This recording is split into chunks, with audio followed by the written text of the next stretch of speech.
welcome to your new Symynelec window camera. Let's see what's in the box first. And we can see there is our little camera. Let's take it out.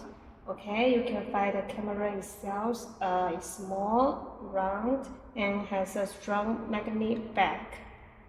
And then let me see what is the next.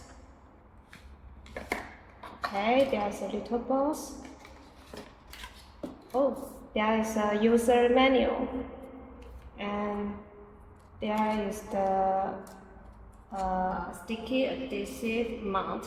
This helps attach the cameras to your window without anything. And then let me check this little box.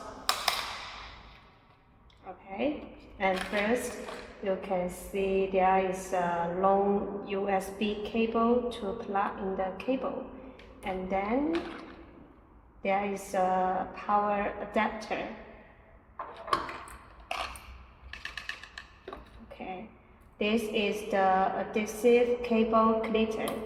This will help you clean the cable. Okay, let me see the cameras. Okay, so the first, there is a Type-C charging port, and this is the reset button. This is the indicator light.